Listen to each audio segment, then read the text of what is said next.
What's happening, fam? L.A.R movement still moving. Subscribe or die trying. You see the thumbnail.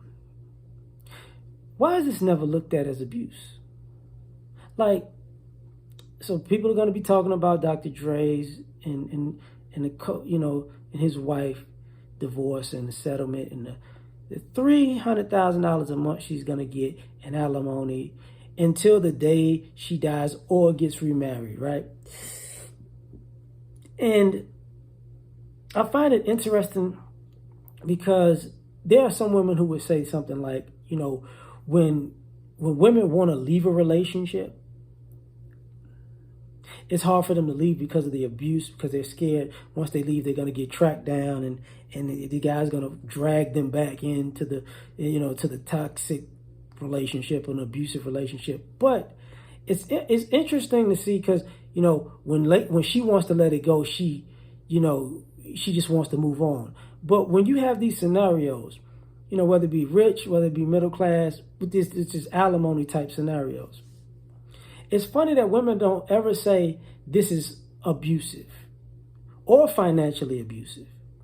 They just say that's what a person deserves. That's what a person earned. Now, in this instance, you could possibly get a payout up front, get it over with. But this particular person might be looking for $300,000 a month for the rest of their life, right? So you can't, if you're a guy in these situations, it's never over. See what I'm saying? It's not over. So guys can't break up and get divorced because when we do it, it's not over. Because I'm still tied to you every month. Every month. Is it abusive to be divorced but still taking care of somebody every month that's not your wife anymore every month? That's not abusive to you? When people talk about financial abuse of, these guys are holding their money and holding a person, holding a relationship hostage because they got the money and they don't want to give up the money. Well, is this not financial abuse that I got to get, that not I, but a man has to give a woman money constantly until she gets married, which adds to the abuse because these women in these scenarios purposely, for one, don't get remarried because they always want to check. They get boyfriends, they get in serious relationships, but they never get married because they don't want the check to stop coming. You don't think that's abusive? Since all of these things are abusive in life, right? And on top of that, guys look at women like this, like, I don't know how you're going to go up from this situation. You can only go down, but on top of you can only go down.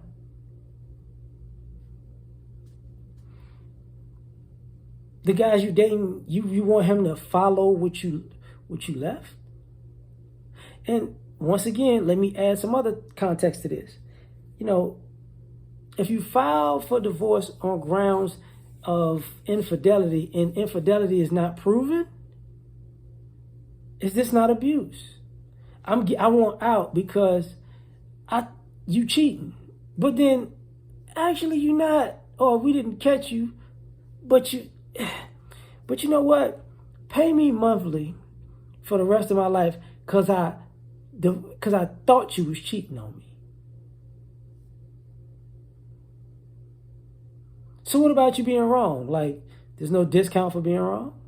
There's no cutoff because you were wrong.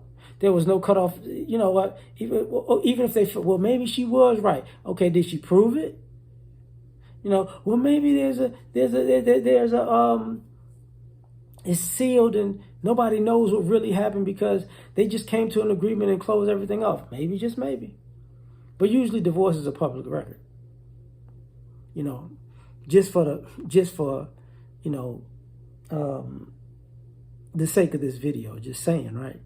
So is this not abusive? So for you ladies who've broken up, with men and ended relationships, but you make sure you took things that weren't yours on the way out. For all you ladies who got engaged and then the wedding was off, but you kept the ring, but you never gave it back. You don't find that abusive? For all you ladies who,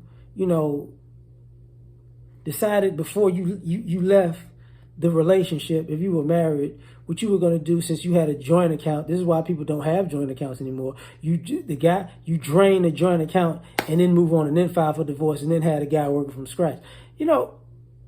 That type of stuff. Is that not abusive? Is it not abusive to say you want your freedom after the kids are 18? And now you just want to be free, but you want him to pay you because you are ready to hit the streets? And what he has to pay you for is the possibility that nobody might want you like that, because that time that door may be closed, that window may be closed, and life and opportunity to be the finest thing, I don't know, at the spot at night. Maybe you're not going to get that attention anymore. You know what I'm saying? So is this not abusive? Because let you ladies say it's not. When you ladies go on social media, throw a guy under the bus on social media or in public opinion, or lie to the police, or lie to the courts, or you know what I'm saying, or sway everybody's judgment of you before you even show up in the room, so they can actually ultimately enforce laws on you that really were not based in fact, but based in appeasing a woman's feelings because she went too far. Is that not abusive? And for the most part, you can say, no, it's not. Because when women do stuff like this, that's somehow that's God justified that as, deemed that as good. But when a man does the same thing, it's wrong. I know we got double standards. It's cool. Double standards exist. But when people say right is right and wrong is wrong, that's right is right as a standard and wrong is wrong as a standard. It's no double standard to that. But that's my thoughts. So like, share, subscribe, or die trying. Peace.